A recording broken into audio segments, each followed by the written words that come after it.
Bonjour à tous, on a rencontré une personne qui s'appelle Frédéric. Il nous a contacté par téléphone, il connaissait la chaîne YouTube et il connaissait les messages que nous publions. Et on a fait connaissance comme ça au travers d'une conversation téléphonique. Et quelques temps après, il nous rappelle en urgence parce que la meilleure amie de sa fille est tombée inconsciente et les médecins ne savaient pas de quoi il s'agissait. Alors ils avaient prévu de la mettre dans un coma et il nous appelait justement juste avant ça pour prier. Et alors, nous étions à table avec mon épouse, c'était un dimanche, et on terminait le repas et nous venions de décider de prier justement, et Frédéric nous appelle pour ça.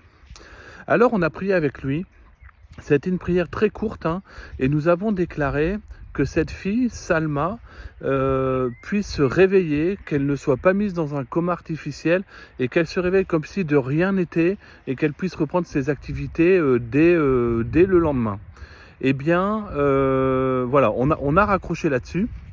Et quelques temps après, Frédéric nous a recontacté, il nous a dit c'est incroyable parce que Salma, elle s'est réveillée et le lendemain, elle est repartie en cours comme si de rien n'était.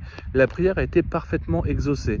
Il nous a confié qu'après notre appel, en fait, il avait eu un message de sa fille qui lui disait « Bon, les médecins se sont décidés, ils vont la mettre dans le coma. » Et là, il a commencé à douter. Il a dit « En fait, la prière n'a pas marché. Ils vont quand même la mettre dans le coma. » Et en fait, 10 minutes encore après, il a été recontacté et ils lui ont dit « Elle s'est réveillée. » Et tout va bien.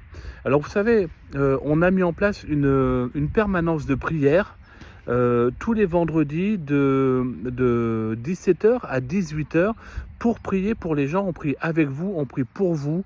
Vous pouvez venir à la maison, on prend du temps avec vous. Vous pouvez nous appeler aussi, c'est pas un problème.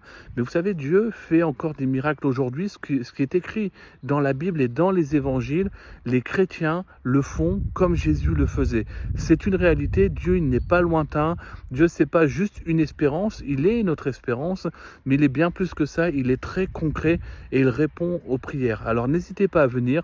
On va prier pour vous, que vous soyez chrétien ou pas. D'ailleurs, on priera pour vous.